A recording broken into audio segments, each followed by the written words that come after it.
Olá, mundo! Sejam bem-vindos a mais um episódio aqui do podcast. Esse é o episódio 89 do Olá, Mundo. Eu sou Guilherme Rambo e comigo aqui está Fernando Boom. Tudo beleza? Tudo certo. E por aí, como é que estão as coisas? Tudo certo por aqui também. Antes de mais nada, temos feedbacks da galera. Opa. O Lucas Nero mandou um link pra gente do Donny Walls, que é sobre como migrar um app de iOS de um app pago para um app freemium. E aí ele até comentou que você poderia se colocar numa situação parecida, né? Como o seu app lá que a gente comentou. Sim. Ele atualmente é pago, você tem que pagar para baixar o app, mas se no futuro você quiser tornar ele freemium, existem caminhos para quem já pagou continuar tendo acesso aos recursos. Sim, eu dei uma olhada no blog post, é aquele post que tu lê e pensa, dá para fazer, mas vai ser tão chato. Porque é o tipo de coisa que tem que ser muito bem validado, né? Imagina, alguém chegou lá, pagou o app, tá usando e por que motivo seja, não deu algum problema e não caiu, não foi, né, grandfather no subscription. Cara, eu morro de medo disso. O meu maior medo é fazer alguma besteira em algum app e tirar acesso de quem já pagou por um negócio. Mas é bem bacana, o post é muito bom. Explica bem os problemas que podem acontecer ali e tal. Inclusive é engraçado falar do Donny Walls, porque hoje mesmo ele fez reply de um tweet meu que eu fiz, falando, porque eu tava comentando que uma coisa que eu gosto bastante, que eu tô achando bem legal de usar AI, e no meu cemitério de projetos abandonados e ver, por que eu abandonei isso aqui? A grande maioria é porque eu cheguei a uma parte, não que eu não conseguia fazer, ou não era questão de capacidade, mas era porque é chato, sabe? Coisas, tu sempre tem aquela, tu pensa num projeto, pensar, isso aqui vai ser muito legal de fazer, isso faz a parte legal. Daí chega na parte de, ok, eu tenho que fazer mais umas tables aqui, eu tenho que fazer mais isso aqui, eu tenho, sabe? E chega naquela parte que é só cansativo, então acaba abandonando. E um projeto que eu comecei a fazer isso agora, que eu tô bem empolgado nele, porque eu fiz toda a parte eu tinha feito toda a parte de meio que um modelo, digamos assim, que é um leitor de comics, né? Eu leio muito no meu iPad. Sim. Comics eu gosto bastante. E eu fiz toda a parte de pegar um arquivo, aquele CBZ, CDZ, eu sempre confundo. Eu mexo um monte nisso, eu sempre confundo. Mas tem vários. Basicamente um é um .zip, outro é um .rar. Né? Mas tem uns formatos ali e tem todo um esquema de fazer meio que um extract daquela... porque esses comics, eles são basicamente um zip de imagens, né? Para você ler os comics. E existem maneiras de fazer extract de um mais focado, ou seja, tu não precisa fazer expand do arquivo inteiro para ler as imagens, né? Então existem formas bacanas de fazer isso. E eu fiz, né? E tava funcionando legal, eu pegava comics de, 300 páginas e era bem rápido que ele abria e tal. Não são todos os formatos que dá para fazer isso, mas dá para fazer. Inclusive eu tinha feito um negócio de ler os primeiros... acho que chama de Magic Bytes, né? Aqueles primeiros bytes que identificam o formato do arquivo. Sim, geralmente chama Magic. Exato. E eu fiz um negócio, porque o que acontece?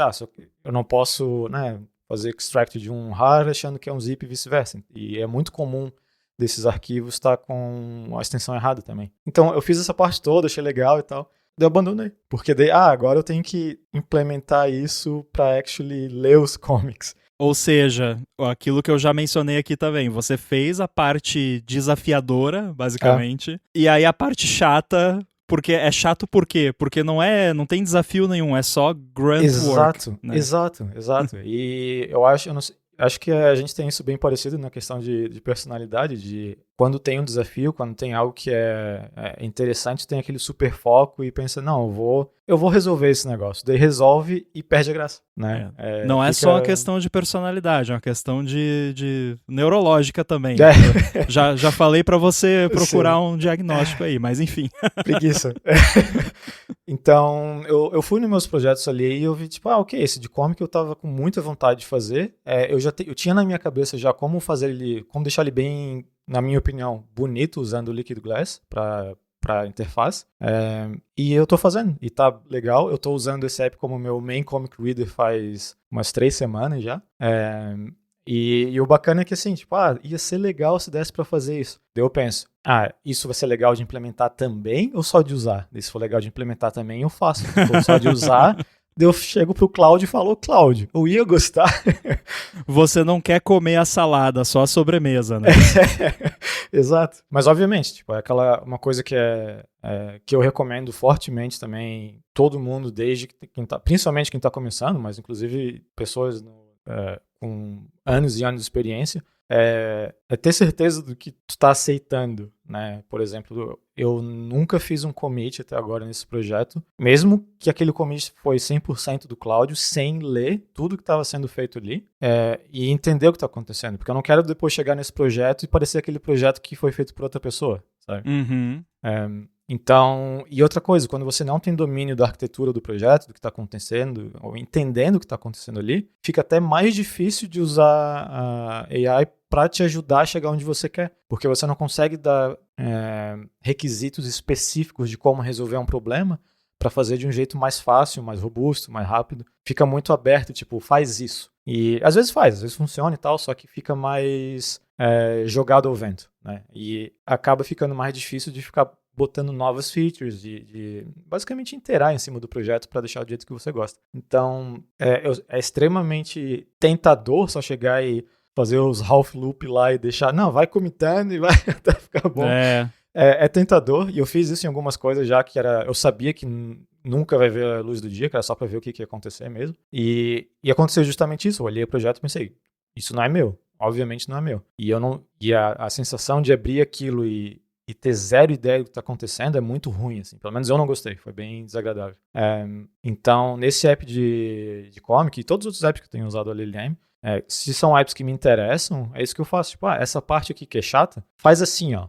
Blá, blá, blá, explica tudo certinho, vê o commit, basicamente está delegando isso para um funcionário lá que sabe que vai fazer o trabalho relativamente bem feito, mas é sempre bom dar aquela revisada. E eu tô achando muito, muito legal trabalhar desse jeito, porque parece que eu tô me sentindo que nem, sei lá, no início da faculdade, quando eu comecei a programar mais de verdade, digamos assim, e eu ficava de madrugada porque era desafio atrás de desafio, coisas interessantes, né? Tipo, mistérios sendo resolvidos. E é bom também, eu não sei se aconteceu com você. Bom, para quem não percebeu, a gente já entrou aqui no assunto de agents, né? Que é um assunto que a gente pretendia falar e a citação do Donnie Walls acabou trazendo à tona esse assunto. Então, vamos seguir com ele aqui, que é a pauta do momento. Inclusive, entre o nosso último episódio e esse, saiu o Xcode 26.3 com integração de Coding Agents, o Claude, né, e o Codex.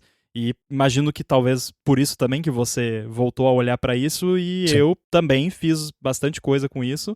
E aí eu quero saber também mais da sua experiência. Mas sobre isso que você estava falando, já aconteceu também, imagino, de você aprender coisas novas. Sim. Que você viu o modelo implementar algo de um jeito que você não faria daquele jeito, mas que o jeito que ele fez te chamou a atenção positivamente. De, nossa, verdade, dava pra fazer assim. Por que eu não fiz assim antes, né? Sim. E até APIs, às vezes, né? Porque tem muita API nas plataformas da Apple. É impossível saber tudo.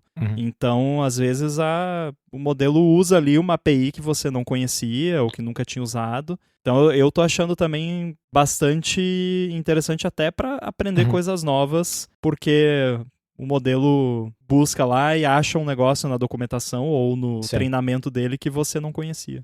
Nossa, se eu tivesse isso, né, até é engraçado pensar assim, mas se eu tivesse isso uns anos atrás, quando eu trabalhei por muito tempo numa empresa sozinho, sendo o único dev iOS, né? Se eu tivesse isso naquela época, ia ser uma experiência completamente diferente. Você não teria trauma de table view. Sim. Não, mas simplesmente essa coisa de quase que trocar uma ideia com o sistema, e funciona muito bem. E não só com questão de como usar uma API, mas como implementar uma feature também. Uma coisa que eu estava fazendo aqui do app de comics foi que eu queria fazer um sistema de marcar quando... marcar não, eu queria fazer um sistema de criar um servidorzinho local para conseguir fazer drag and drop de comics usando o desktop, né? Tipo, eu tô com o iPad aqui, eu crio um servidorzinho, acesso ele e faço drag. Uma coisa que eu tô gostando de fazer é, primeiro, fazer um prompt bem aberto. Que eu sei que o código não vai ser necessariamente o que me interessa naquele momento, mas para ver a ideia da implementação de UX mesmo. como vai ser feito para o usuário final. Uhum. Porque às vezes tem umas pegadinhas muito massa que ele faz que eu não estava pensando antes. Por exemplo, uma coisa que eu não estava pensando é quando os comics que estão sendo transferidos aparecem no site. Mas não tava, eu não tinha pensado de... É simples, né? Mas quando tá trabalhando sozinho, eu não tinha pensado de mostrar no iPad também, ou mostrar no iPhone. Basicamente, tipo, esses comics aqui já chegaram. Na minha cabeça, o Progress Bar tinha que ser só no client, não no server. E ficou legal, ficou bacana e tal. O código ficou horrível. Ficou bem bizarro, porque uma coisa que a LLM gosta muito de fazer... se não dar as instruções legais, se não tiver uma memória decente ou os MD lá com instruções, é basicamente botar o máximo possível dentro de um arquivo só. Sim. Fazer recursividade, não necessariamente recursividade, mas fazer introspection em tudo quanto é tipo de view, né? Se você pede para, eu quero que essa view faça tal coisa, para achar aquela view, em vez de fazer uma propriedade para aquela view, faz tipo um loop com subviews até achar o que precisa. Nossa. Isso é bem comum. Nossa, eu não vi isso. Eu Curioso. já vi várias vezes, o pessoal aqui da empresa já viu várias vezes. É bizarro. Então, principalmente se pede para fazer alguma coisa relacionada com hit test e tal, ele vai, mesmo tendo a propriedade pronta para fazer o hit test, ele vai fazer o loop. Porque o que acontece? A minha hipótese é que, como o código de hit test geralmente usa loops, é bem comum, esse é o maior treinamento que teve, então, hit test, então é assim que faz. Mesmo se o teu código já tem as propriedades em algum canto salvo, que são aquelas que você quer comparar com. Sim, então... porque lembrando, né, não podemos nos esquecer que LLMs nada mais são do que autocomplete. Exato.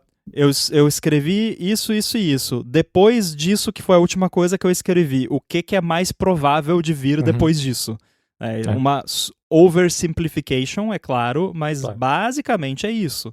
Então, se no treinamento tem 50 milhões de exemplos de override, func, hit test, point, tararã, o que vem depois disso? Um loop. Então, vai colocar o loop, não adianta. Sim. Então, mas eu tô achando muito, muito bacana mesmo, assim, essas ideias de usar como uma ferramenta de trocar ideias sobre como algo tem que funcionar e tal. Porque às vezes aparecem umas ideias que eu não estava pensando, que é bacana também, sabe? Ideias bem entre aspas, né? Eu sei que não é uma ideia, mas enfim. E tem funcionado muito bem. E ainda mais com esses hobby projects que eu trabalho sozinho, né? Não tem interação com outro desenvolvedor ou coisa do gênero. É muito bacana ter esse apoio de tanto como resolver um problema, como no código em si, como na parte de usabilidade do projeto, né? Porque, querendo ou não, o negócio foi treinado em vários apps diferentes. E vários apps diferentes, às vezes, tem algumas soluções que são em comum, e tem um motivo dessa ser a solução em comum, é porque funciona. Só que, seja lá qual for a razão, não passou na tua cabeça isso ainda enquanto estava desenvolvendo o negócio. Então, é bacana. De uma certa forma, é quase como uma mini personalidadezinha num canto ali que tu consegue influenciar o jeito que tem que funcionar para tu não se sentir sozinho enquanto trabalha. Sim. Né? E não tô falando de se sentir sozinho em termos emocionais, mas em termos de ter intelectualmente falando. Exato. De ter como fazer bounce de uma ideia e ver se funciona ou não. E uma coisa extremamente bom é testar a prototipação rápida. Né? Porque às vezes eu tenho uma ideia de como fazer um negócio funcionar e eu sei que aquilo vai ser meio tipo, vai ser meio chatinho de implementar isso, então deixa. Só que agora é muito fácil chegar e falar, eu quero fazer que isso aqui funcione. E uma coisa que eu tenho posto nos prompts que tem ajudado bastante também é deixar claro que isso aqui é um POC, então a qualidade do código não é relevante. Porque com essa informação extra, ele para de tentar fazer refactor do projeto inteiro só para tentar fazer um negocinho simples para ver como é que funciona. Que inclusive é um defeito comum de programadores mais iniciantes, né? Uhum.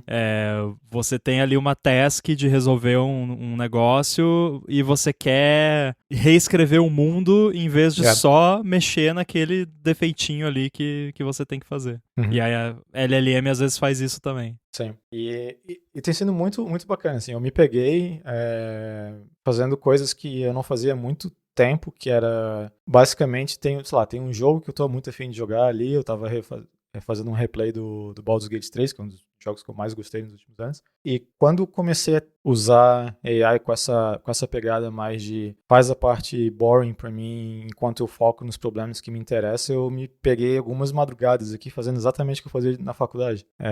Então, é uma ferramenta, sabe? É uma ferramenta, o jeito que usa a ferramenta influencia muito, porque no início, bem quando começou o estudo, era muito aquela coisa de eu vou delegar o meu problema para você. E eu acho que isso não funciona, sabe? O primeiro mindset que apareceu, pelo menos, sei lá, comigo, um pessoal da empresa e tal, conversando, trocando ideia sobre isso, era meio que isso, assim, tipo, esse é o problema, resolve para mim. Só que isso tira a graça para mim da programação, porque, querendo ou não, uma das coisas que me chamou muita atenção da área foi o fato de ter problemas para resolver. Sim. E se eu estou delegando a parte de resolução de problemas e eu nem sei o que está acontecendo com aquela resolução, ou seja, nada mudou para mim, eu não aprendi nada, eu não saí melhor daquela situação, é deprimente, assim, é um negócio que... E eu vejo muita gente online trabalhando dessa forma também, e porque é mais rápido e tal, e até pode ser, né? De certa forma pode ser mais rápido mesmo, mas eu vejo como sendo um problema bem grave para quem está dependendo dessa situação. E eu não estou nem chegando naquele ponto de mas meu professor de matemática falava que a gente não ia ter calculadora e agora a gente tem, sabe? Não é isso. Mas saber usar a ferramenta de forma que vai te deixar mais eficiente, mais rápido e tu consegue absorver mais conhecimento também. Porque como é mais fácil de pegar informação e botar essa informação em prática, uma coisa que funciona muito bem para mim é trial and error. Testar um negócio, ver se funciona, testa outro negócio, ver se funciona. E daí quando o negócio funciona, vai deep, ver por que funciona, o que está acontecendo, por que isso é melhor do outro jeito. E às vezes, e nem falando só tecnicamente, mas como usabilidade também. Né? Por que esse botão fica mais prazeroso de usar nesse lugar em vez daquele outro? Não estou esticando tanto meu dedo e tal. Então é muito fácil ficar fazendo essas alterações, né? E testar e validar. Então, quase toda noite eu tenho uma listazinha de coisas que eu, né, quando eu estou lendo meus comics, eu vou botando. Né? Usei o app hoje, nada a reclamar, nada a botar, nada a tirar. Usei o app amanhã, isso aqui ia ser um pouquinho melhor. Vou lá e anoto. Daí eu chego no final do dia, quando eu tô mais livre, daí eu começo a ver, como é que eu vou resolver isso e tal, usando essa estratégia de conversar, entre aspas, com a LLM. E tem sido basicamente uma brincadeira, assim. Tô achando bem divertido, tá mudando a forma como eu vejo, justamente porque só a ideia, né, aquele momento que eu pensei, eu posso olhar o meu backlog de projetos, eu nem tinha me passado na cabeça, sabe? Era só algo que estava naturalmente acontecendo. Ok, a gente está usando essa ferramenta nova, ela é bem legal, ela, né, muda como a gente trabalha, pá. Mas em nenhum momento eu tinha pensado antes, eu posso ver o que eu tenho no meu backlog gigante, no meu cemitério de projetos, e ver o porquê que eu parei de trabalhar em cima deles, porque tem muito projeto ali que eu gostava, né? A ideia era bacana, eu queria usar para mim. Todos esses projetos são projetos que eu quero para mim. Né? Nenhum deles são tipo, eu vou fazer para ganhar dinheiro, alguma coisa assim. Não, são projetos que eu quero porque eles vão resolver o meu problema do jeito que eu quero. E esse de comic, e aquele do Breadcount também. O Breadcount eu estou usando.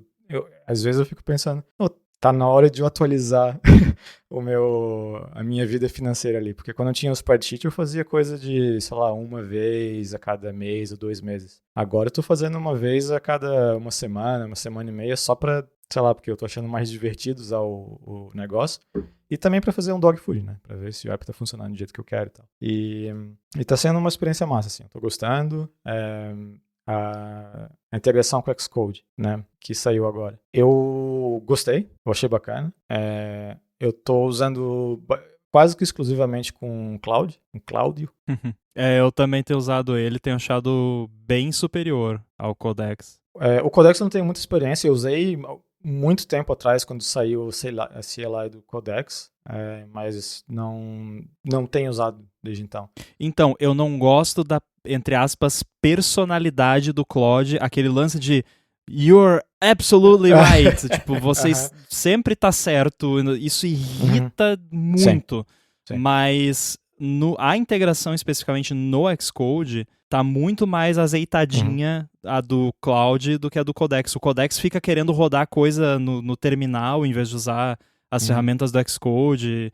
tá meio bugado. Eles não fizeram uma implementação tão boa da integração em si. O modelo eu acho que eu ainda prefiro o da OpenAI, mas a integração no Xcode do Claude tá mais redondinha. Eu ouvi muita gente falando que o da OpenAI para código hoje em dia tá melhor do que o Claude. O que é surprising, né? Porque uns meses atrás, isso muda todo dia. É incrível como esse negócio é rápido. Na verdade, sabe qual é o melhor mesmo para Swift, pelo menos para as coisas que eu tenho feito?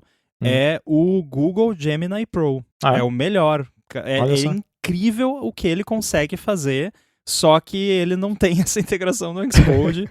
E eu acho que o Google tem alguma ferramenta, mas assim, não tá tão bonitinho, tão user-friendly. Vamos ver se com essa parceria da Apple com o Google vai sair também essa integração no Xcode com o Gemini. Eles tinha um negócio que eles lançaram. Qual que era o nome? Mas o Google com certeza mas agora eu não quero nada que não seja integrado no Xcode. Sim.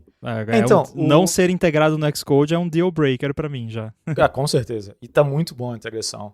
Porque o que eu acho que eu comentei aqui, né? O que eu sempre achei que faltava nessas coisas todas é a parada conseguir compilar, ver os erros e já corrigir. Ou então, rodar testes unitários, ver os erros e corrigir. E aí, no caso dessa integração com o Xcode, vai até além, porque o negócio até consegue fazer preview, pegar um snapshot do preview e, entre aspas, ver se tá certo.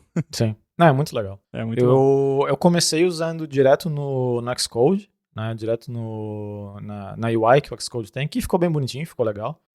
Mas hoje eu tô só conectando direto pelo MCP usando o Cloud Code mesmo. E o motivo de eu fazer isso é porque eu gosto de abrir vários. Eu gosto de ter vários terminais abertos com diferentes coisas, usando o Worktree e tal, quando necessário. E eu não quero necessariamente estar com um monte de Xcode aberto, mas... E acho que é costume também. O que eu tenho feito bastante, eu até postei uma foto disso umas semanas atrás. Eu deixo o meu iPad... O meu monitor agora ele tá com aqueles braços, né? Então ele tá, entre aspas, aí flutuando. Eu deixo o iPad embaixo dele, fazendo extension da tela, com o Ghost Full Screen no iPad. Então ele é dedicado só para estar com o Cloud ali. Tá funcionando bem legal. E daí eu tenho mais espaço no Xcode para código, né? Para olhar as coisas, para os preview e tal. Mas, dito isso, eu achei que ficou bem legal. A janelinha do lado ali, o jeito que ele... o preview só funciona no Xcode, né? O Cloud do terminal consegue olhar o resultado do preview porque ele gera uma imagem, mas ele não mostra no terminal. Ele só analisa o screenshot que foi tirado e está salvo no file system. No Xcode ele mostra, se tu pedir até, o que é legal. Mas eu achei bem bacana mesmo. Eu fiquei... Na hora que saiu lá Xcode com suporte a agents e tal, eu já pensei, isso é treta, né? Porque até caí numa introspection da minha vida, que eu fiquei num canto chorando em posição fetal, que eu tô há 18 anos, pelo visto, trabalhando com Xcode. E deve ter gente usando Xcode agora que não era nascido quando eu comecei a usar, mas enfim. E daí tem aquela coisa, saiu a integração com Xcode e pensei, tu não me engana, isso não vai ser bom. E sem problemas. Eu tô usando o RC desde o primeiro dia que saiu. Aí eu tô usando pro trabalho também, como main IDE, não tô usando o Xcode padrão lá pra nada, tô usando só o RC. Tá super estável como o Xcode é estável. Mas eu não tô com problemas, e a parte de integração com o MCP tá muito legal. A coisa que tá bem chata, mas pelo que eu vi alguém falando no Twitter já vai ser resolvida, é que toda vez que tu integra o MCP, tu conecta, parece aquele pop-up lá, tipo, Xcode tá, chill, me deixa em paz. Mas tá muito legal a integração. Eu usava antes, tinha uma skill do Cloud que eu esqueci o nome agora, mas eles usam um monte de Python script para fazer build, fazer essas coisas. O do Xcode, na minha experiência, tá anos-luz na frente, a integração. Sim. Tá mais reliable. Essa que eu usava antes às vezes não funcionava, às vezes perdia conexão com a LDB, às vezes o do Xcode, é estranho falar isso, mas eu não tive nenhum problema até agora. E eu tô usando, sei lá, saiu quando isso? Faz umas 2 semanas? Uma semana e uns quebrados. E eu tô usando diariamente desde que saiu. E tirando esse pop-up chatinho que aparece para conectar com o MCP, tá suave. Eu não tô usando o lance de MCP à parte, eu tô usando dentro do Xcode mesmo. mas tem sido bem reliable. O único problema que eu tenho é que, às vezes, mas é pouco, assim, mesmo o Claude, ele esquece que ele tá rodando dentro do Xcode e começa a tentar rodar coisa no terminal. E aí... Mas aí eu só interrompo ele e falo, você tá no Xcode, usa as ferramentas do Xcode. E aí ele, você está completamente certo. Muito bom. Isso é chato, mano. Isso é bem chato. Então, mas é assim, no máximo uma vez por dia que acontece isso. E eu também não tô usando full time porque eu ainda não tenho coragem de rodar isso no Codebase do AirBuddy, por exemplo. Não cruzei essa ponte ainda. Mas eu tenho certeza que eventualmente eu vou. Mas, pra brincar, eu fiz um app do zero com isso. E seguindo aquela vibe que a gente falou, daquele texto que mandaram pra gente semana passada, de que meio que os agents de código, entre muitas aspas e clickbaits, mataram o SwiftUI, eu fiz em UIKit, o app.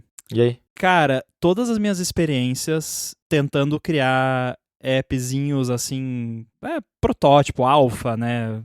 Basicamente um teste com esses agentes em SwiftUI foram umas tentativas frustradas, as minhas experiências tentando fazer.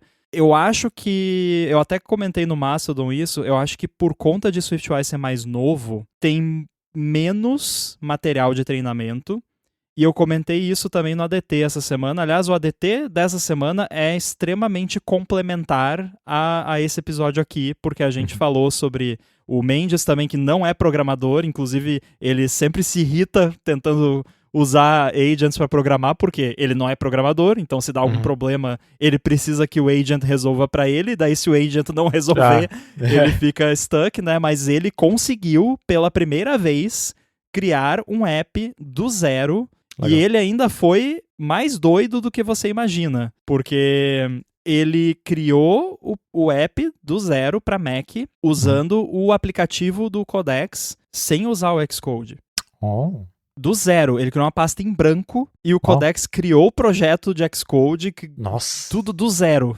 Criou o Xcode Project File e não explodiu? Amazing. Então, assim, é realmente incrível. Mas aí, assim, minha experiência fazendo com o UIKit, eu criei um agents.md e coloquei algumas diretrizes básicas, assim, questões de estilo de código, algumas coisinhas.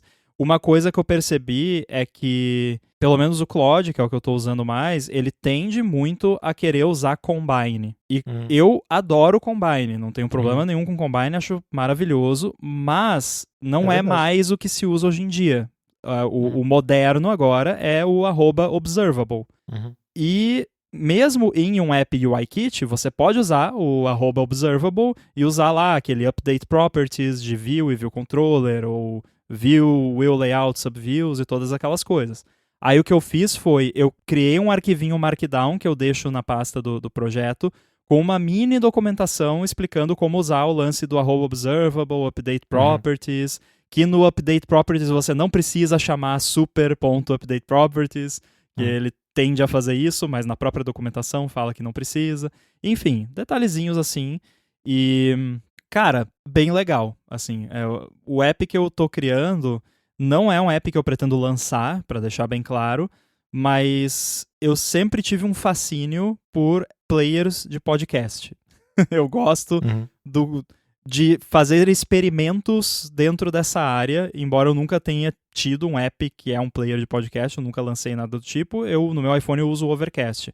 E tem uma feature específica que eu sempre quis em players de podcast, que assim, muitos podcasts têm capítulos, inclusive este aqui, embora como a gente fala geralmente praticamente só de um assunto, tem poucos capítulos. Mas tem podcasts que tem muito mais capítulos, tipo o ADT geralmente tem muitos capítulos, a gente fala de vários assuntos diferentes. E aí eu sempre quis que na telinha ali do episódio, depois que eu já dei play, onde tem os capítulos, cada capítulo tem que ter um checkboxzinho do lado, e aí eu dou uncheck nos que eu não quero ouvir. E aí quando chegar aquele capítulo, ele pula pro próximo, que tá marcado. Só isso. Uhum. Não é o fim do mundo em termos de complexidade. Assim, não é a coisa mais fácil do mundo, mas também não é a coisa mais difícil do mundo. E aí, o que eu fiz?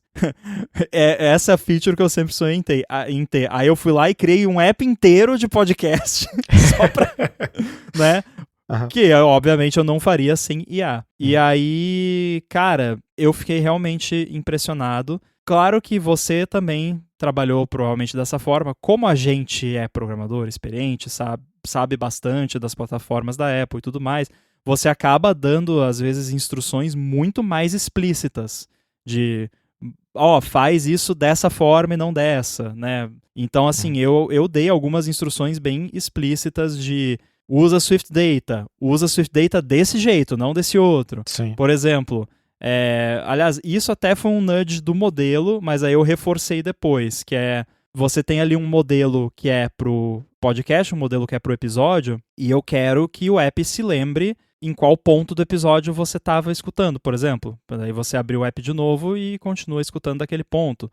Ou quais episódios você já marcou como escutado, que daí não aparece a bolotinha lá no episódio. E aí, isso, você que trabalhou muitos anos com modelagem de dados, né? O ideal é essas informações de se já foi escutado, em que ponto que tá, ser um modelo separado do episódio.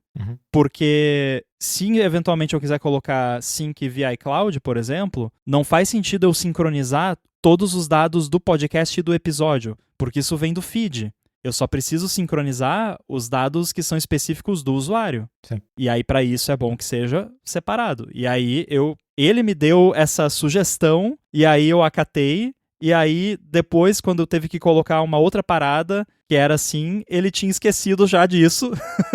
E aí eu falei pra ele, lembra que é melhor separar e tal. Por enquanto eu não fiz sync de iCloud, nem sei se eu vou fazer, porque é um app de teste, mas até tô com vontade de fazer só pra ver no que dá. Mas enfim, cara, ele fez ali, por enquanto é um app que você coloca o feed, manualmente, você cola ali a URL do feed, aí ele sempre marca os 3 episódios mais recentes, como não ouvidos, e já baixa eles. Faz download em background, faz playback em background, integra com o Now Playing do iOS, com o artwork lá, tudo bonitinho, com pular para frente, para trás 30 segundos, pausar e despausar usando os AirPods, tudo que você imagina que deva funcionar.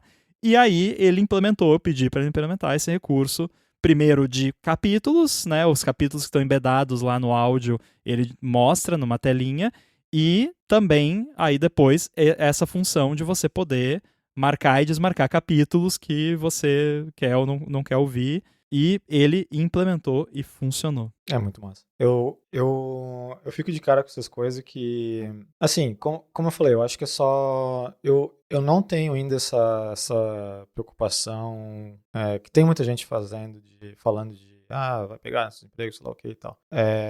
Eu acho que é simplesmente uma maneira extremamente eficiente e boa pra gente ficar melhor no que a gente faz. Sim. Né?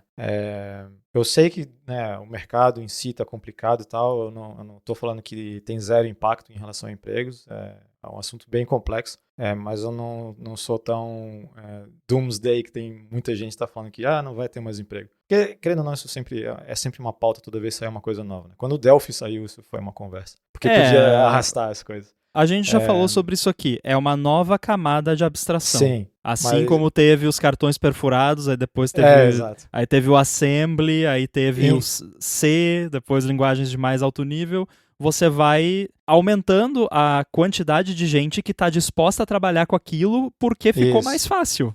Não, sim, mas aí que tá. Isso para mim não mudou muito a relação de... Dependendo do que tu quer fazer, obviamente, mas a quantidade de massa cinzenta que você tem que usar para fazer um bom trabalho. Porque isso basicamente você pode ser... Imagina assim, eu sou uma pessoa que eu não tenho muita experiência com, sei lá, vamos lá, construção civil, né? Então, se tiver, né, uns malucos lá construindo uma casa e eu estiver do lado de fora olhando, eu não vou saber, tirando as coisas extremamente óbvias, eu não vou conseguir falar isso aqui tá errado, isso aqui tá certo, né? Obviamente, se fizer, sei lá, uma saída sem um caimento para um ralo, eu vou saber como é que a água vai sair daqui. Mas é o básico do básico. Então, mas se eu tiver um conhecimento de experiência, de como as coisas têm que ser feitas, eu vou conseguir ver os malucos lá fazendo a casa e falar, isso aqui tá errado, isso aqui tá certo, faz desse jeito, ajuda. E essa casa vai ser feita de um jeito mais, né, decente, robusta. E eu acho que é basicamente a mesma coisa aqui. O nível de conhecimento que você tem está extremamente proporcional com a eficiência que você consegue chegar no teu resultado. Com certeza, certeza. Porque ainda mais... E aí, tudo que estamos falando é na situação atual da tecnologia. Pode ser que daqui a pouco melhore e qualquer pessoa consiga fazer qualquer app perfeito, mas eu duvido muito que vai chegar nesse ponto tão cedo. Porque a gente sempre tende a superestimar o progresso da tecnologia com base no progresso recente. Porque tudo no começo progride muito mais rápido. Mas chega uma hora que atinge um platô e não progride mais tão rápido. E eu acho que a gente já está chegando lá nessa questão de agentes e LLMs, porque chega um ponto que os paradigmas atuais que nós temos de computação e conhecimento e tudo mais já estão no pico do que é possível fazer. E aí você só consegue trabalhar em cima do que você já tem. E não tá criando uma coisa de fato nova. Que, ironicamente, é o que uma LLM faz, né? Não cria nada novo, só transforma, né? Tanto é que o nome é Transformer. Mas você levantou essa questão da construção civil e a gente até brinca muito lá no ADT que essas analogias são sempre uma porcaria, né? Porque é muito difícil você fazer analogia de coisa do mundo físico e coisa com o mundo real, né? Porque, tipo, o prédio, se tiver errada lá a fundação, o prédio vai cair e vai matar gente, né? Claro que programação também pode ter consequências mais graves, mas aí é que tá. Qualquer prédio que você construir, se for mal construído e o prédio desabar, vai ter consequências graves. Em programação já não é mais assim. É diferente. Tipo, se você criar uma rede social que milhões de pessoas vão usar e o negócio for mal feito por uma IA e vazar o dado de todo mundo, vai ter consequências muito graves. Mas se você fizer um app pra você que só roda no seu Mac, que nem fala com a internet nem nada, tipo, tanto faz. Sabe? O pior que pode acontecer é ele, sei lá, apagar todos os seus arquivos. Ok, uma consequência relativamente grave, mas não é o fim do mundo. E aí, por exemplo, o app que o Marcos fez, eu não vou dar detalhes porque você que está ouvindo tem que ir lá escutar o ADT, porque daí o Marcos vai contar pra você. Mas é um app que só roda no Mac dele, não chama nenhuma API, nada do tipo, e não tem, sabe, não tem grandes consequências se o app não funcionar direito. Basicamente é isso.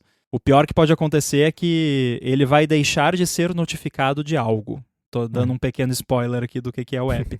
Mas você tem essa questão do nível de o quão problemático seria se uma LLM fizesse esse projeto de software sozinha e desse ruim. Isso é uma questão. Mas eu acho que nós, programadores, tendemos a misturar um pouco isso com a questão estrutural do código que não afeta, no fim das contas, o resultado. Não sei se você tá me entendendo. Assim, tipo, a beleza, entre aspas, do código, às vezes, ela afeta o resultado final do produto, mas por quê? Porque ela afeta a habilidade do programador ou da programadora de carne e osso ir lá e mexer e dar manutenção naquilo. Mas a LLM não liga para isso. Então, assim, gente, por favor, não me entendam errado. Eu acho que código tem que ser de qualidade, bonito, organizado, limpo, não clean code, que eu acho meio bizarro essas teorias de arquitetura, clean code, não sei o quê. Outra hora a gente fala mais disso se vocês quiserem. Mas, assim, um código organizadinho, bonitinho, que segue os padrões ali, que tem um estilo definido, seja qual for, mas tipo, esse aqui é o meu estilo de código, ele vai ser seguido nessa base de código. Agora, a LLM não liga tanto para isso, porque o modelo vai lá e reescreve tudo de novo, de outro jeito, se você pedir. E tanto faz, sabe? Então, por exemplo, uma das coisas que eu não gostei do código desse app de podcasts que o Claude fez para mim é algo que a gente já comentou aqui, que é assim, você tem o seu view controller, e aí tem lá uma table view, uma image view, não sei mais o que, E aí você tem lá, let table view igual UI table view, tanana, let image view, né? E aí o que acontece? Isso tudo vai ser instanciado no momento que você instanciar o view controller. Sim, sim. E eu sempre digo aqui, tem que ser lazy var, de preferência private, porque não é para ninguém ficar fuçando em coisa de dentro do view controller. Então, private lazy var, e aí no load view daquele view controller, ali é onde você adiciona como subviews, configura constraints e tudo mais, e aí as views só vão ser instanciadas no load view, que é o contrato da API. Mas a LLM não liga para isso. Então, fez tudo. Aí, isso é o tipo de coisa que, na prática, não faz muita diferença. Mas já é algo que não está dentro dos princípios que deveria ser, pelo menos na minha opinião, né? Eu sou da religião do lazy var, então a minha religião não permite let. Sim. Eu não diria esses casos, né, eu chamaria até de preferências de projeto. Eu acho realmente, tanto faz, né? Como tu diz, a LLM não liga para isso, então se precisar mudar alguma coisa, vai lá mudar e deu. O problema que eu vejo na área em si é a partir do momento que não está sendo considerado escalabilidade da aplicação, eu não estou falando de escalabilidade de, vamos de 10 usuários para 1 milhão, não, é de facilidade de aprimorar ou mudar o app. Porque é muito fácil, como tu falou do Mendes ficar naquela situação meio de pede para fazer isso, não faz, e como é que eu vou fazer agora, porque é só o que tem para fazer, é isso. Então, a LLM consegue se botar em sinuca muito fácil, né? Em situações onde, isso aqui é o que vai ser feito, e é isso aí. Agora, se quiser mudar no futuro, vai ficar se perdendo, vai querer refatorar as coisas e quebrar outras coisas que já estão funcionando, ou pior ainda quando está levando em consideração a questão de user data, tipo aquilo que a gente estava falando de tu mudar um usuário, de fazer grandfather num outro plano que já foi feito. Então, esse tipo de coisa que são completamente irrelevantes para um projeto hobby, para um projeto de brincadeira ali, sabe? Coisas que vai fazer para você mesmo, mas quando está trabalhando por exemplo, no meu caso, trabalhando pro Pato, não são coisas que dá para delegar para uma LLM, porque vai fazer um trabalho ruim ali, né? De como garantir, porque eu não posso chegar e, eu quero agora que essa feature funcione daquele jeito. Beleza. A LLM vai lá e reestrutura tudo. Mas tem outros 30 desenvolvedores fazendo outras coisas também. Sabe? Esses 30 desenvolvedores não pode só chegar e, vou mudar tudo porque a minha feature precisa disso. Então, isso é um ponto bem importante, que quando você está trabalhando num time, às vezes você sabe, tipo, eu sei que o fulano está trabalhando nessa feature que vai mexer em tal coisa. Então, eu, por enquanto, não posso mexer nessa tal coisa. Assim, teoricamente até pode, mas vai ser melhor se não mexer. Né? Ou então, você está implementando um negócio e você sabe que no roadmap tem algo daqui a um tempo que vai precisar de uma abstração que você precisa para aquele negócio. Então, em vez de fazer uma implementação one-off, você já implementa essa abstração que você vai precisar lá na frente para o negócio, para não ter que refatorar tudo depois. Né? E aí, se você faz isso ou não, é uma decisão que você toma ali com base no tempo. Então, são N coisas que acontecem no desenvolvimento profissional de software que ainda não estão modeladas nesses agentes de código, mas que para uma pessoa trabalhando sozinha, tanto faz. Eu acho muito massa quando eu vejo. Tem qual é o nome do cara? Queen Nelson? É um youtuber.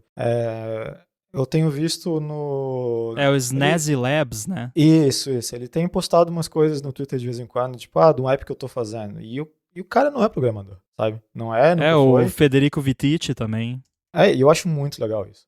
Eu acho massa ver gente que não é da área conseguir botar as ideias deles em prática, né? Tipo, isso aqui que eu tava pensando, vou fazer e tal. E aquele memezinho do One of Us, sabe? Eu acho legal ter pessoas que estão vendo que existe uma oportunidade de criar um negócio, uma ideia deles, né? Tirar da ideia e botar no papel, entre aspas, e entrar nessa área, porque é uma área legal, é uma área divertida. Eu entrei nela porque eu gosto, então eu acho legal ver outras pessoas entrando nela também e compartilhando a sua felicidade de estar aprendendo algo novo, de estar fazendo algo assim. Porque talvez eu estou sendo meio inocente aqui, mas eu vejo essa questão de pessoas que não são programadores usando o LLM até como uma gateway drug, sabe? Tipo, Sim, a pessoa com começa certeza. usando, vai vendo, vai botando as ideias em prática, daí chega naquele ponto de não tá conseguindo fazer aquilo que eu quero, então eu vou dar uma estudadinha aqui para ver se eu consigo fazer, eu simplesmente aprender o que eu quero pedir para ele me fazer do jeito certo, porque eu acho que meio que assim que eu aprendi também, né? Uma das primeiras coisas que eu lembro de fazer na minha vida relacionada à programação foi um programa em Python, que era um joguinho, e eu começava a mexer as variáveis para ver o que acontecia, sem fazer nada de ideia do que estava acontecendo. Eu estava me divertindo um monte lá, fazendo, sei lá, a navezinha andar 1000 por hora em vez de, né? E foi uma coisa que me interessou. Foi uma das coisas que eu pensei, pô, isso aqui é divertido, né? Eu tô fazendo algo, por mais que eu não tô entendendo o que tá acontecendo aqui, eu tô deixando ele do jeito diferente, né? E vendo pessoas passar por essa situação de eu nunca considerei que eu ia fazer um programa e agora eu tô fazendo e eu tô me divertindo, eu acho massa, eu acho legal, eu acho que traz uma vibe boa para nossa área, ver pessoas compartilhando o que elas estão fazendo, o que elas querem fazer, porque uma coisa que, pelo menos para mim, eu acho que dá um gás de vontade de fazer as coisas é ver outras pessoas fazendo esse mesmo tipo de coisa e se divertindo também, né? Claro. Eu até já comentei, eu não lembro se foi aqui ou no ADT, mas eu já falei em várias ocasiões isso, que você saber programar, às vezes parece até uma espécie de superpoder, porque, tipo, você tem uma questão ali que você precisa de uma ferramenta de software para fazer alguma coisa que vai melhorar o seu dia a dia e você pode só ir lá e fazer. E aí, tanto para quem já é programador profissional, quanto para quem não programa, os modelos só melhoram isso, porque o que acontece com a gente que é profissional? Às vezes você tem algo que você gostaria de ter para melhorar o seu dia a dia, que algum software resolveria, mas você não tem tempo. Ou daria muito trabalho, ou não é um problema tão interessante de resolver, então você perde o estímulo de mexer naquilo. Mas independente, né? Digamos que é um problema que você resolve lá, quanta ferramentinha a gente não tem só pra gente, que a gente fez pra nós, pra resolver um probleminha ali e que deixa a nossa vida mais fácil. Sim. Ou mais divertida, dependendo. Às vezes você quer, sempre quis um joguinho assim, aí você vai lá e faz o joguinho. E pra quem não é programador, agora pode ter isso também, até certo ponto, né? Sim. Vamos ver, de repente daqui, se essas coisas melhorarem muito, de repente vai equiparar o playing field. E eu sempre fui muito contra um certo comportamento que eu vejo em muitas áreas profissionais e que existe também na programação, mas é menos, eu tenho a impressão que é menos, que é o de você ser um gatekeeper do seu ofício. Então aquele lance de, não, temos que regulamentar a profissão, porque qualquer um chega aqui e começa a trabalhar com isso. Tá, e qual é o problema de qualquer um chegar aqui e trabalhar com isso? Que bom! Exato, né? É ótimo. A gente não tá falando de medicina, de direito, engenharia civil, né? Eu não gostaria que qualquer um pudesse chegar e se passar por um engenheiro civil e construir prédio. Não quero, pelo amor de Deus. Não quero ser atendido por alguém que não é formado em medicina quando eu for do médico. Né? Mas agora, você criar ali um app, cara, tanto faz. Eu não quero saber a sua formação ou se você tem o certificado X ou Y. E de novo, não estou falando de software que vai lá controlar o piloto automático do Boeing. Pelo amor de Deus, né? Tô falando de software low stakes. Eu lembro de uma vez, eu tava conversando com uma pessoa, era uma entrevista, tava mudando de área, essa pessoa. Entrevista de emprego. De emprego. Por um momento eu achei que era aquela entrevista lá do Fernando Boom, especialista. Não. Tá, o quê? Dá exame ainda essa entrevista, né? Se procurar, eu tô lá. É por isso que tu não pode acreditar que especialista é especialista quando a imprensa fala. Né? Porque, segundo eles, eu sou.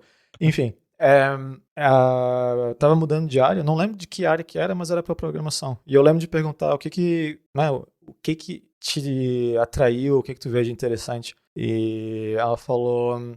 É a única área, não tô falando que é a única área que existe, mais palavras dela. A única área que eu vi até hoje de pessoas estranhas na internet se ajudando com problemas de outras pessoas.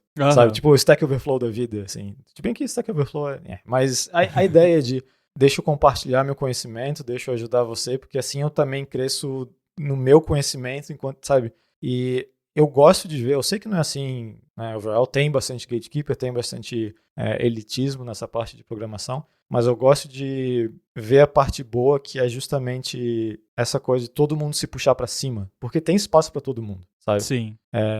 Eu fico, como eu disse, eu fico feliz de ver pessoas que não se consideram programadores, nunca iam tocar no Xcode, agora lançando o app delas. Eu acho muito legal isso. E do jeito que eu vejo, é basicamente se tem uma barra, a barra tá subindo para todo mundo agora. Né? Não Sim. Agora qualquer um vai fazer app e meu trabalho não vai ser recompensado do jeito certo. Se tu pensa assim, eu acho que é um jeito ruim de ver as coisas. É um jeito que não agrega, sabe? Não... E só para deixar claro, não quer dizer, teve até um post que meio que viralizou nos círculos de developers, que é tipo, o cara falou sobre mourning or craft, né? Tipo, lamentando, entre aspas, a morte do nosso artesanato, por falta de uma palavra melhor. Mas não tem nada de errado você ficar, não talvez, né, não deprimido, mas assim, chateado, triste, com um sentimento estranho com relação a isso, porque sim, pode ser que afete, inclusive, o emprego de muita gente. E isso, obviamente, ninguém gosta disso. Ninguém vai gostar disso. Mas isso não quer dizer que o princípio está errado ou é ruim, ou que você tem que impedir novas pessoas de participarem da brincadeira só porque vai acontecer isso, porque isso já aconteceu com N profissões no passado e vai continuar acontecendo com N profissões no futuro. Então, não adianta, faz parte do jogo, faz parte da vida. Essas coisas acontecem e não quer dizer que a gente não pode ficar chateado, né? Tipo, eu ia falar, se eu perder meu emprego, eu vou ficar chamando. Eu lembrei que eu não tenho um emprego, então... Estatística. Não, mas inclusive o tweet lá que eu botei, que o Donnie Walls comentou, foi justamente falando isso, que uma coisa que eu tô gostando de LLM é que eu pego meus hobby projects que eu abandonei, porém, né, pra fazer a boring part, porém eu ainda faço, e eu botei entre aspas, o meu código artesanal, pro que eu acho divertido e que eu quero fazer challenge de myself. Exatamente. O que eu fiz nesse app de podcasts? Eu mandei um vídeo pro Marcos. Eu tava até relativamente no começo ainda do projeto, mas ele já tinha ali a lista de episódios e já tinha o playerzinho que roda, que você tem os controles ali, o artwork do podcast e tudo mais. Não tinha animação nenhuma no app.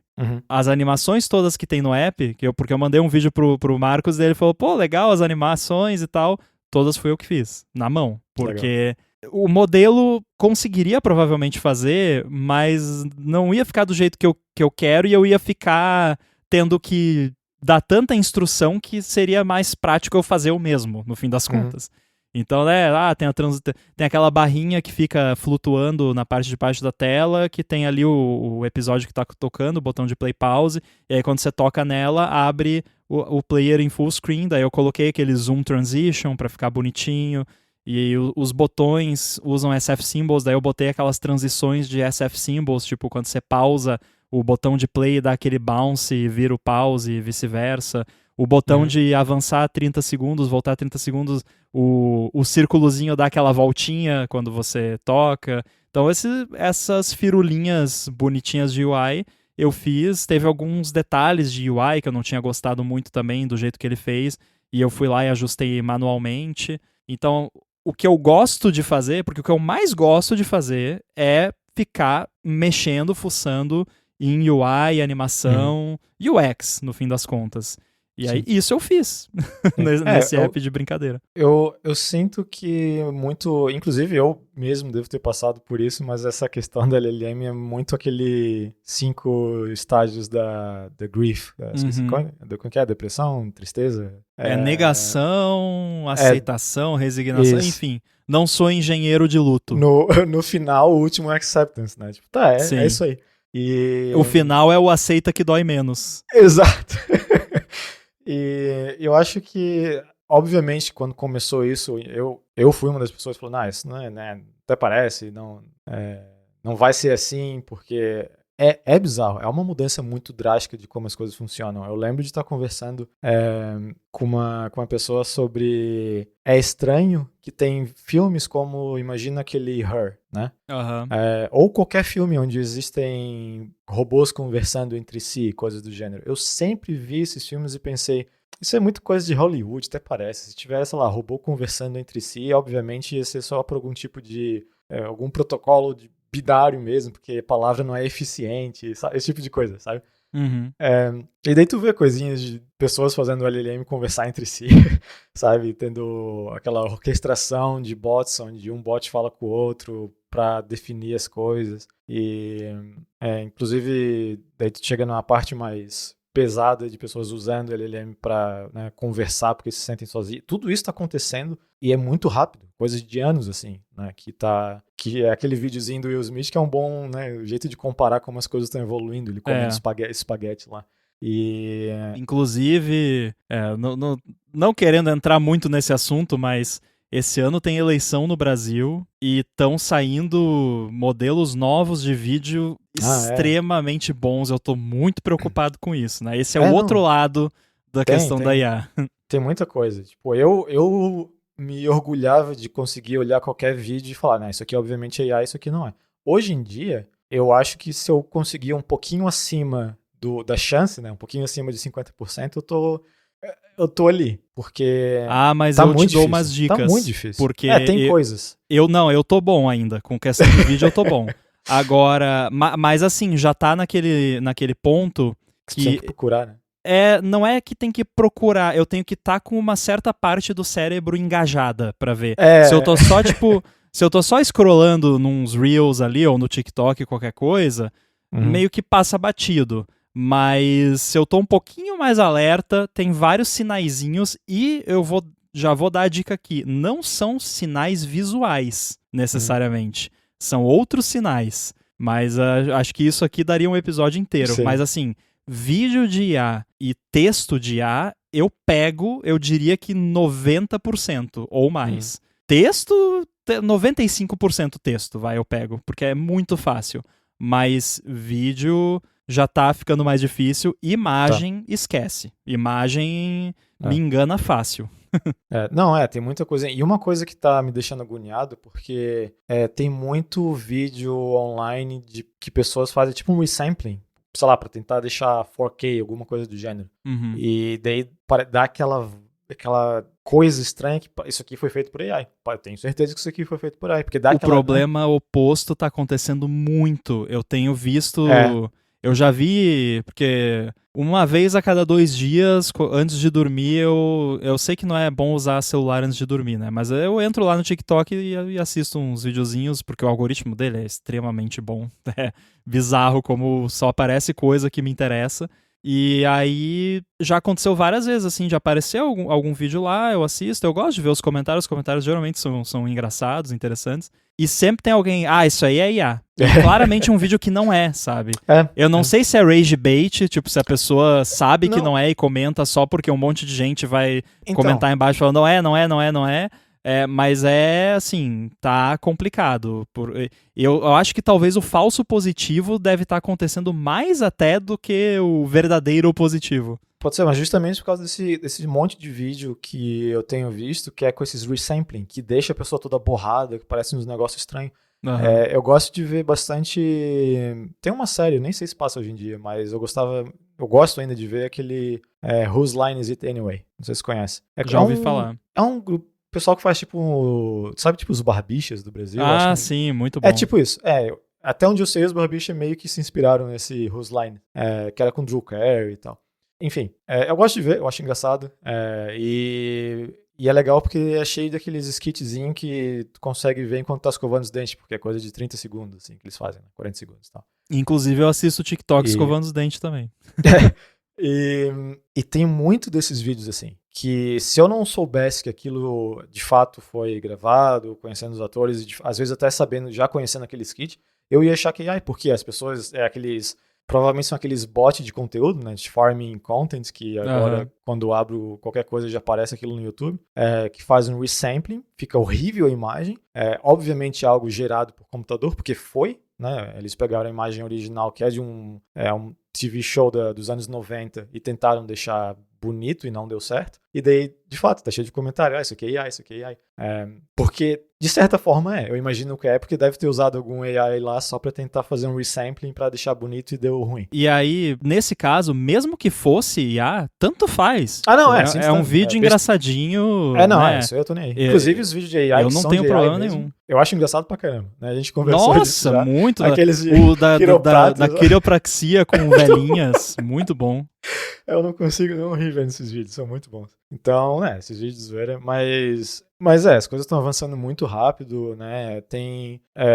Inclusive a gente comentou offline daquele Theo, né? Um youtuber que tem, mas uma das coisas engraçadas desse cara, que basicamente todo dia, tipo, esse modelo é o melhor modelo do mundo. E muda, né? Tipo, em 5 semanas ele tem 10 vídeos diferentes falando, esse é meu modelo favorito. Então já tem aí, se tu abrir qualquer vídeo dele, geralmente tem uns comentários com counter das vezes que o tio mudou de ideia. E de fato as coisas estão mudando muito rápido, assim, né? Eu lembro de estar conversando com um cara aqui da empresa sobre isso, né? Porque eles estavam com uma conversa sobre ferramentas para usar, se a gente vai usar Cursor, Cloud e tal. E na nossa conversa ali, a conclusão e recomendação que a gente deu foi tipo, não interessa a ferramenta, porque isso vai mudar. A gente vai falar que agora vai ser Cursor, mas daqui a mês que vem o Cursor vai estar defasado porque apareceu outro que está de fato fazendo um trabalho melhor. Então, a recomendação é basicamente o flow que a gente trabalha, que qualquer sistema vai conseguir se adaptar ao nosso, né, à nossa demanda. Ou seja, criando lá os arquivos de MD para os agentes conseguirem entender o que a gente quer, sabe? Algo que é fácil de trocar, porque eu não lembro da última vez que teve tanta mudança de ferramenta tão rápida que de fato mudava as coisas, né? Porque se comparar ano passado, não muito tempo assim, sei lá, 6 meses atrás, a qualidade do código, de output do código que a LLM tá fazendo é drástico. Uhum. E eu testei isso com um projeto do Pato que eu lembro que quando eu comecei a fazer, só para ver qual eu usei o Cursor e agora eu não lembro, acho que foi o Cloud, enfim. Não lembro qual que era o modelo. Daí eu tentei, será que eu vou conseguir fazer um one shot aqui? Muito longe. Deixa eu dar as instruções. Completamente errado. Desisti e fez na mão. Daí agora eu fiz um checkout do branch daquela época, fiz basicamente o mesmo prompt, pelo que eu lembrava, obviamente não vai ser igualzinho, mas bem parecido. Não foi one shot, o código tinha problemas, mas estava coisa de tipo 80% melhor. Sabe? Eu ia dizer, confere se ele não olhou no histórico do Git, porque não sei se você viu, né, que teve testes que o pessoal fez que estavam fazendo benchmark de modelo, e aí eles davam lá um repositório e davam um checkout de um ponto específico que era onde ele deveria fazer o trabalho. E aí o modelo trapaceou, foi lá, olhou no histórico, não, já tem um commit aqui com esse recurso. Só deu um cherry pick da vida lá, pronto. O AGI chegou. Não, inclusive fui pensando nisso mesmo, porque como a solução já existia no histórico, eu fiz um export do Git, né, pra não estar lá. Não, e também eu fico pensando nesses casos de teste e tudo mais. É safado o negócio. Se o repositório que você usa para fazer o teste é público no GitHub e você atualizou o treinamento do modelo, como você sabe se aquele repositório já não está no corpo de teste de treinamento, aí o seu teste não é mais válido, né? Aí que tá. Isso eu não tenho como provar, porque o repositório do Pato é aberto. Então, sim, eu fiz checkout e export para não ter o Git log lá, mas, né, inclusive tirei acesso de pesquisa online, porque na época não tinha. E só que vai saber se já não tem código do Pato no meio do treino do modelo. Com certeza tem, tá no GitHub. Eles devem fazer scraping de tudo que tá no GitHub. Mas é de quanto tempo atrás o checkout? Quase um ano. Eu acho que é pouco tempo ainda, acho que não deve ter entrado ainda, porque eles não atualizam o corpo inteiro de treinamento, não é atualizado com tanta frequência assim. Pois é, mas é algo que não dá mais pra saber, né? Se o negócio melhorou de fato porque melhorou, e melhorou porque treinou com coisa que já tinha resposta. De qualquer jeito melhorou. O melhor jeito de você saber os dados de treinamento... às vezes é público, você entra no site lá, daí tem lá os modelos e fala qual é o knowledge cutoff, né? Mas se não tiver essa informação, é só você desabilitar a pesquisa na web e perguntar sobre algum evento recente ou alguma informação recente Que aí ele vai dizer... Geralmente ele vai falar... Sei lá, você pergunta agora quem é o presidente dos Estados Unidos, sei lá. E aí digamos que o treinamento foi antes do Trump assumir. Daí ele vai falar, o presidente dos Estados Unidos em agosto de 2024 é Biden, né?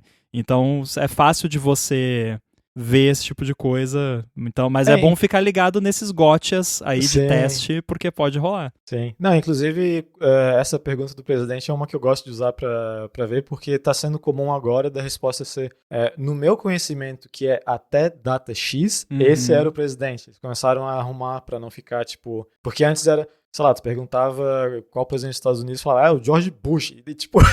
Nossa!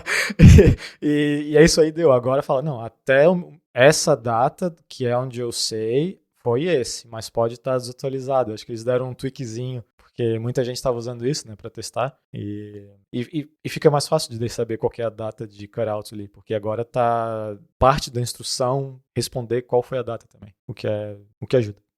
Tô mandando aqui, usando shortcuts, tô mandando pro modelo do Private Cloud Compute a pergunta do presidente. Vamos ver o que ele fala. Tu perguntou do... Meu Deus, tá muito atualizado. É? Mas isso... Certinho? Não, mas eles estão... Nossa! Falou que é o Trump da primeira eleição. Não, então. Caraca! Nossa! Eu não acredito no que eu tô vendo. Eu até peguei o Mac aqui. As of February 12, 2026... Ou seja, ele colocou a data de hoje. Aí isso eu fiquei impressionado. Eu pensei, nossa, eles estão trapaceando, eles estão injetando algumas informações no contexto. The President of the United States is Kamala Harris. E, caraca, se eu postar isso aqui no Twitter, isso vai dar um problema. Do it. Sabe aquele meme do Palpatine? Do it. Private Woke Compute. Meu Deus, todas aquelas teorias de conspiração que vão aparecer. Nossa, cara, que treta, meu Deus.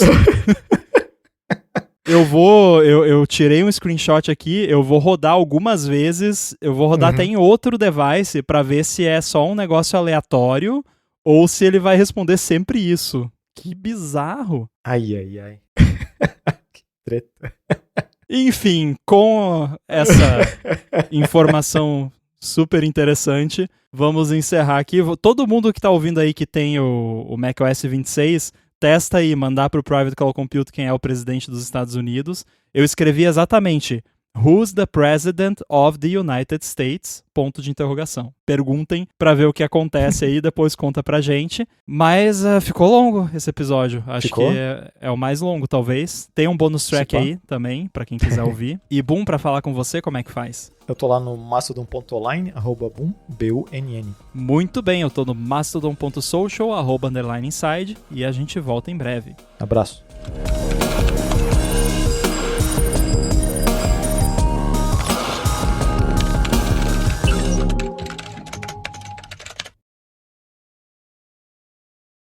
Eu tive uma experiência legal com o Codex agora há pouco, que eu tava, apesar de eu ainda estar gravando no Audition, eu tô já brincando com o Logic Pro pra ir pegando a manha de como faz as coisas lá. E eu não tô gostando muito, pra ser bem sincero. Eu não sei, grande parte deve ser aquele lance de iniciante, de tipo, é tudo novo, eu não sei fazer nada e tem que aprender. Mas também dá pra ver que é um app que foi feito pra produção musical. Ele não foi feito pra... E aí, por exemplo, todo projeto que eu crio lá, eu tenho que desligar o metrônomo, desligar o 1, 2, 3, 4, que toca antes de começar a gravar, trocar o display de beats e bars pra tempo, minutos, segundos. Mas deve ter um jeito de falar pra ele, tipo, usa isso aqui como padrão, para eu não ter que todo projeto fazer isso, mas eu não aprendi ainda como é que mexe. Tô aprendendo, eu tenho uma conversa longa com o ChatGPT, que ele tá me ensinando aos poucos aí. Eu mando print dos componentes de UI, assim, isso aqui, como é que eu mudo pra tal coisa? E aí, uma coisa que eu não descobri ainda como faz direito é porque o seu áudio, quando você manda pra mim, e o meu, na verdade, também, porque você usa a mesma interface de áudio que eu, que ela grava só de um lado, né? Porque ela tem 2 entradas, aí, tipo, tem o input 1 e o input 2. E no macOS Sim. isso vira, tipo, esquerdo, direito. Então, o seu áudio e o meu também fica só no canal esquerdo. Aí, o que eu sempre faço no Audition, no meu caso, como eu tô gravando o meu áudio local já no Audition, nas settings de gravação do Audition eu já coloco mono e aí ele já fica a gravação mono. Mas se alguém manda áudio que é estéreo, eu abro o áudio ali e falo, converte para mono. Simples, em 1 segundo tá feito. No Logic Pro, eu vi que ele é muito mais focado em edição não destrutiva, né? De você colocar ali os efeitinhos em cada pista e ele vai processando em tempo real e aí quando você exporta ele faz o processamento offline de tudo. Mas o lance do estéreo tem na pista uma opção para você marca ali e ele troca para mono. Só que tá ficando zoado, tipo, fica uns artefatos assim, fica meio travado o áudio, pulando, parece um disco quebrado. Então não sei o que eu tô fazendo de errado, ou se é bug ou o que é. Mas aí eu fui no eu criei um Swift Package, um Command Line Tool com o Swift Argument Parser, em branco, no Xcode, um projeto que eu chamei de Mono. Esse é o nome do projeto. Aí fui no Codex, no app mesmo do Codex, e falei, isso aqui é um Command Line Tool que tem que pegar um arquivo de áudio como input e salvar na mesma pasta com o mesmo nome de arquivo, só que formato Wave e com o traço mono no final do nome do arquivo.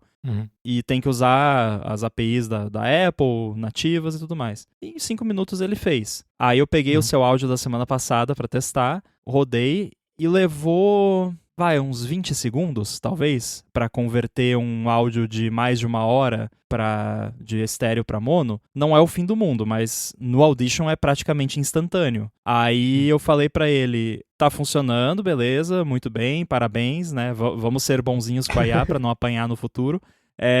Só que você consegue fazer mais rápido? Né? Daí eu falei, porque eu uso para podcast, pode levar. Daí ele fez uns paranauês com Accelerate e funcionou. E leva, 2 segundos para converter. Isso em build de debug. Eu não fiz ainda um build de release para ver. Eu acho que em 1 segundo ele converte um áudio de 1h30. Porque, intuitivamente, não sei pra você, mas me parece algo que qualquer computador relativamente moderno deveria ser capaz de fazer em 1 segundo. Porque não é tecnicamente complexo, mas também pros computadores que nós temos hoje em dia, não é. Problema resolvido, né? Eu só acho que o que complica um pouco é porque não é um processo paralelizável, eu acho. Talvez teria, não sei, porque, áudio é contínuo, né? É um stream contínuo e meio que o que veio antes afeta o que vem depois. E dependendo do formato do áudio, isso é mais ou menos verdade. Então acho que não é algo que é facilmente paralelizável para você pegar e dividir. Pega o arquivo, divide no número de cores da CPU e processa tudo em paralelo, depois junta os pedaços. Eu acho que ia ter artefatos. Se fizesse assim. Sim. Mas acho que o grande parte, não sei, mas desses problemas aí deve ser porque a expectativa de um app em cima de outro, como funciona, sabe, pelo menos assim, eu não conheço nenhum dos dois, né, mas eu imagino que, porque pelo que tu falou, são coisas básicas. Eu esperaria que tem como resolver essas coisas, por mais que seja em algum tipo de configuração mais, né, escondida em algum canto, ou até algum conf file mesmo, que fique em algum lugar que dê para pessoal mais tech savvy fazer do jeito que prefere. Mas me parece ser algo que dá para fazer. Mas a gente tá falando da Apple, né? Mas é que o Logic, se eu não me engano, a Apple adquiriu de alguma empresa antes de ser da Apple, posso estar enganado. E ele você vê assim que ele tem uma carinha diferentona, não é... Ele até parece que nem usa os frameworks nativos, assim, é meio esquisitão. Não no mau sentido, necessariamente, é diferente. Ele não é um app Cocoa padrão, AppKit, né, vanilla. Dá pra ver que ele é muito customizado e eu percebi que ele é muito customizável também. E um produto profissional como ele, cara, quando não tinha o Creator Studio, eu falei, custava quase R$2.000 o Logic Pro. Então é um produto caro, profissional, então eu imagino que sim, seja tudo customizável. Eu só não sei, porque eu sou novato. Inclusive o ChatGPT naquela conversa me falou algumas coisas que me deu a entender que tem um lance de arquivinhos de configuração que você coloca em algum lugar e customiza, porque ele falou, se você quiser eu posso criar para você aqui key bindings para ficar parecido com Audition. Eu não pedi para ele fazer isso ainda, mas eu vou pedir, daí vamos ver o que acontece. A interface que eu tô vendo aqui lembra muito do GarageBand. Eu usei... o pouco que eu usei desses aplicativos foi pra gravação de guitarra aqui. Então eu uso o GarageBand, porque é coisa básica, né? Não tô fazendo nada profissional. E a interface lembra bastante. Inclusive tem uns componentes aqui que são compartilhados, com certeza. São o mesmo. Mas tem aquela pegadinha de... Não, esperaria algo diferente no mundo do AppKit da vida. Mas eu acho que é talvez intencional, porque... Não sei. Então, pra mim é normal, porque o GarageBand sempre teve essa pegada aí. Então eu olhei e pensei, GarageBand. Mas não, eu nunca acho que abri esse app na minha vida, assim. Eu não sei como é que usa e tal, mas dá pra ver que ele é bem complexo mesmo. Só pelas fotos aqui. Ele tem um recurso relativamente novo que veio, inclusive chegou primeiro na versão de iPad, se eu não me engano, que ele consegue separar todos os instrumentos de uma música. E isso eu achei muito maneiro. Eu brinquei um monte com isso, porque, cara, é impressionante o quão bom é isso. Eu imagino que usa machine learning, né, alguma coisa assim. Eu sei que, por exemplo, no iPad tem que ser um iPad, acho que M1 ou M2, no mínimo, para ele fazer isso. Interessante. Eu sempre procurei algo assim, por causa, né, de tocar guitarra, e eu acho muito massa quando tem algumas tracks que tu acha por aí que não tem guitarra, ou não tem vocal, não tem essas coisas, pra tu botar a tua track em cima, né? E eu lembro que eu já testei vários apps disso, numa época que eu tava mais na vibe de gravar e de treinar e tal, e nenhum era bom. Nenhum. Principalmente com metal, né? Que é bastante música com distorção. Não conseguia identificar o que era guitarra, o que era baixo, né? Juntava tudo com uma coisa só. Sim. Então, curioso pra ver se um negócio desse funciona bem. Mas eu não sei se de repente é porque tem que ser algum tipo de arquivo específico para ele conseguir fazer um trabalho melhor, ou se o MP3 qualquer ripado ele ia conseguir. Cara, sabe? eu testei aqui com música que eu usei aquelas ferramentas que baixa vídeo do YouTube e transforma em áudio. Nossa. Ou seja, totalmente zoado e funcionou. Então, caramba, ok. E é impressionante, assim. Aí ele separa vocais, guitarra, baixo, bateria, piano e aí outros. Caramba. E o que eu mais gosto é esse... Cara, esse outros é muito legal. Porque tem coisa, às vezes, numa música que você nem percebe quando tá ouvindo. E aí nesse outros tem lá, sabe, uma orquestra bem de leve, assim, no fundo, uma coisa. Aí eu mandei pra você o link desse Moisés.ai pra você, de repente, vai se interessar, se você já não ouviu falar. Inclusive é de uma empresa brasileira. Legal. Que, pelo que eu entendi, é um lance que você pode, por exemplo, grava você tocando guitarra e ele usa IA pra criar o resto da música em torno da sua guitarra. Eu já ouvi falar de um negócio desse. Eu achei bacana, porque, né, principalmente em pessoas que estão na situação igual eu, que não é um músico profissional, só gosta de tocar como hobby de vez em quando e, né, sente falta de ter um acompanhamento pelas tracks que faz, é bem massa a ideia. Dá uma testada. É uma daquelas coisas que tá na minha lista de coisas legais pra experimentar faz tempo, mas não cheguei lá ainda. De repente agora eu experimento. Bacana. Não, vou dar uma ele ganhou até iPad App of the Year, não sei se foi ano passado ou no ano anterior, mas é um app bem bacana, pelo que o pessoal diz. E BR. Vou testar. Legal. Vou testar, sim, com certeza. Inclusive, o legal de ser iPad é porque é o único, olha que bizarro, é o único equipamento aqui em casa, que a minha fiação aqui tá detonada. Eu sei que tem muita fuga de energia, então, sabe, tu liga qualquer amplificador, qualquer coisa assim, vai dar aquele pé, sabe? Não tem ground, tem treta acontecendo aqui, isso eu sei. E a única máquina que eu consigo ligar a guitarra sem ter um feedback muito grande de distorção é o iPad. Eu não sei por quê. De repente por causa da quantidade de energia que passa no Mac, mesmo se tudo fora da tomada, eu tô falando, porque se botar na tomada nem adianta. Mas com o iPad funciona bem. Eu consigo ligar a interface no iPad, né, usando o USB-C lá, eu ligo a guitarra no negócio, uso os efeitos do GarageBand e funciona tranquilo. Se eu fizer a mesma coisa no Mac, não rola. Fica muito feedback de distorção. É bizarro. Não sei se você já viu, tem casos de... Eu comecei a pesquisar um monte, né, do que pode ser e tal. É o tipo de problema que quando fala, eu tenho esse problema, tem 500 soluções, mas porque tem 500 problemas diferentes que pode causar isso. Sim. Eu vi um vídeo de um cara que estava com um problema desse. A hipótese inicial era que era um problema na fiação da casa, que nem eu acho que é aqui. E viu tudo, viu que tinha ground, tudo certinho, chamou uns eletricistas lá para ver se tá tudo, né, não tinha fuga de energia, usando aqueles equipamentos massa, né, que tem uma câmera que tu consegue ver também. Tudo perfeito. Daí descobriu que tinha um gerador, e um gerador que tava coisa de, sei lá, 500 metros da casa dele. E o gerador, quando tava gerando, quando tava ligado, dava distorção em todos os instrumentos que ele estava gravando lá. Motor geralmente introduz, ele pode voltar de fato para a rede elétrica, mesmo que não seja um gerador, mas se tem algum motor industrial pesado girando, pode voltar a coisa. Eu sei que existem uns circuitos que coloca para mediar isso para não acontecer.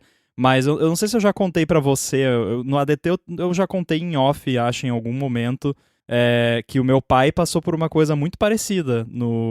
Acho que foi no começo pro final dos anos 2000, talvez, que surgiram aqueles chuveiros Thermosystem. Não sei se você já... Que é o nome é estranho. Aquele chuveiro elétrico que tem o ajustezinho, né, de temperatura.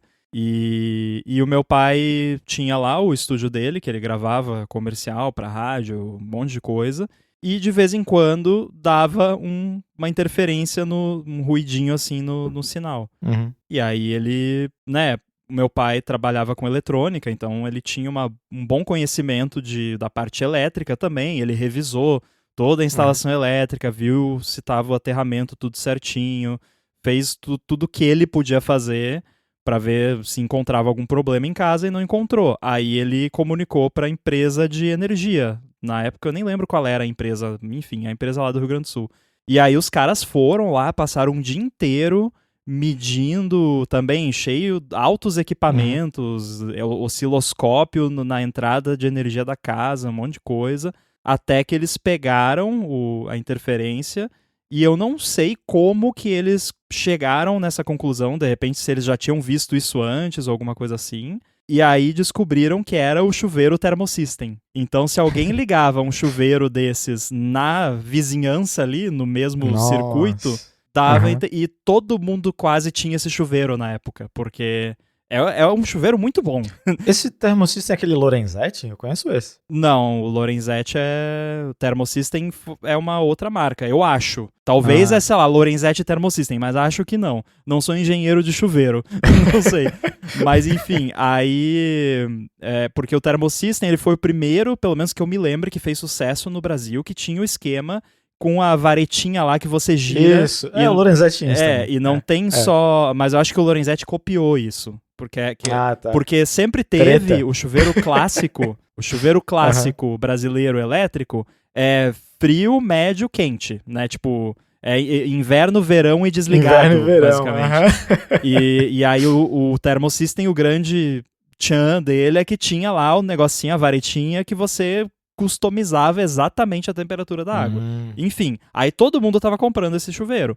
Só que aí o componente que ele usava para fazer essa regulação da temperatura, introduzia essa interferência na rede elétrica. E aí, o que aconteceu? O pessoal da companhia elétrica fez um laudo pro meu pai. Inclusive, a gente tinha um Thermosystem em casa, e aí a gente conseguiu testar ligando o Thermosystem da nossa casa, né? Que, obviamente, como era o da nossa casa, ficava pior ainda a interferência, porque estava mais perto. Mas qualquer chuveiro Thermosystem na vizinhança causava interferência. Caramba. Aí eles fizeram um laudo, e o meu pai mandou, acho que na época ele mandou uma carta para a empresa fabricante do chuveiro. E aí, inclusive isso é uma coisa que o pessoal mais jovem, né, talvez não perdeu essa época, mas eu não sei se você chegou a ter alguma experiência parecida, mas tinha uma época, antes da internet, que se você mandasse uma carta para uma empresa, sei lá, pro Kit Kat, sei lá, pra fabricante do Kit Kat, ou do café não sei o quê, Sim, reclamando de qualquer coisa, eles mandavam pra você, tipo, um balaio Era bem padrão, assim. E aí... Eu fiz isso. O meu pai fez isso. Todo mundo, acho que, né, anos 90, enfim, começo dos anos 2000 fez isso. Aí depois surgiu a internet, aí ficou inviável, né? Porque se todo mundo que manda um e-mail receber uma caixa de mimos, fica complicado. Mas aí o meu pai mandou lá uma carta pra empresa e aí eles mandaram uma carta de volta, falaram, imagina o tempo que levou tudo isso, né? Porque cada carta, né, pelo menos uma semana pra chegar.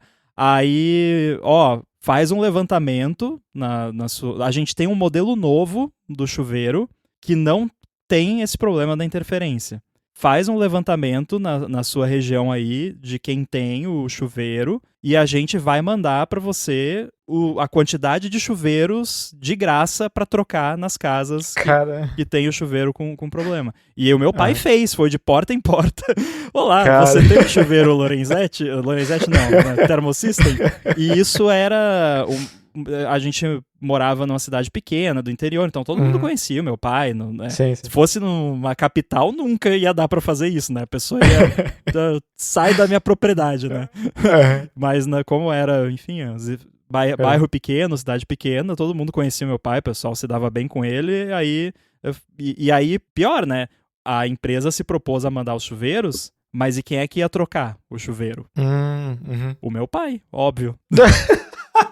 Então, aí, eu não lembro, mas não eram muitos assim, era tipo 4, 5 vizinhos ali próximos, relativamente próximos que tinha. Eu lembro que rolou, ele mandou pra eles mandaram os chuveiros, ele foi um por um na casa e trocou o chuveiro. Olha, eu vou te dizer que esse som de feedback de fuga de problema de eletricidade é tão chato, tão irritante que eu entendo completamente. Eu trocaria 5 chuveiros aqui também de boa pra resolver meus problemas aqui com Não, e na época o meu pai nem usava computador ainda pra gravar. Era tudo naqueles mini disques. Então não tinha nem software pra, tipo, redutor de ruído.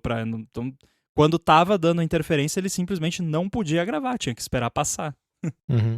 Não, mas é uma coisa interessante até, porque dá pra... Aqui eu tô assumindo que é negócio de fuga, porque eu sei que tem. Eu sei que tem porque tem aquelas coisas de levar choque quando tá com o pé no chão e põe sabe, dedo no Mac, essas coisas assim. Mas pode ser algum negócio aqui, porque como as casas também são aquelas casas townhouse, né? São aquelas casas coladas, então tipo, tem chance de alguma coisa que o vizinho tá fazendo pode dar interferência, porque não é sempre. Não é sempre que acontece. Então, mas é desagradável. Eu vi aquele... eu abri o site aqui, né, do Moisés, e bateu um orgulho, primeiro porque, né, falou que o produto é brasileiro, mas a maior imagem que tem aqui, dando um scrollzinho pra baixo, é do Eloy Casagrande, que é um baterista brasileiro do Slipknot, que transformou a banda, pra mim agora o Slipknot é uma banda brasileira, porque se tem um brasileiro já era. Com certeza. Aquele vídeo do Slipknot tocando araqueto não é montagem. É de verdade. Quando teve... Eu acabei não conseguindo ir, mas quando Slipknot veio pra cá tocar em Portugal, eu falei, não, o pessoal tem que ir, né? Prestigiar uma banda brasileira. Mas, não, legal mesmo. Vou baixar aqui pra dar uma olhada. Eu gostei do quote dele aqui, né? Falando que, esperei esse produto minha vida toda. Se tivesse isso, ia ser mais fácil uns 15, 10 anos atrás. Que é exatamente o que eu pensava, né? Quando eu tava principalmente estudando, assim, aprendendo, treinando guitarra e tal, eu sempre dava aquela vontadezinha de, ia ser tão legal, né? Tocar essa música aqui, mas sem a guitarra no fundo, só a minha. Porque daí tu também... É uma coisa que acontece muito, que é bom e ruim ao mesmo tempo, né? Mas é bom porque se tu toca em cima de outra guitarra, os teus erros não aparecem muito, né? Tipo, então dá pra... Tem aquela vibe legal. Mas é ruim porque tu não percebe os teus erros, né? Tipo... E é legal tocar com o resto dos instrumentos pra dar aquela vibe mais massa. Só que se tem as outras guitarras em cima, tu acaba juntando as coisas numa coisa só e fica mais difícil de ver o que tá errando. O certo, obviamente, é tocar só o instrumento pra pegar o erro, mas é chato. Eu gosto de ter acompanhamento. Eu nunca tive esse problema porque eu tocava bateria, e a bateria se sobrepõe a qualquer coisa. Porque eu tocava bateria de verdade, não era eletrônica, né? Não que a bateria eletrônica não seja bateria de verdade, não me cancelem. Bateristas eletrônicos não me cancelem.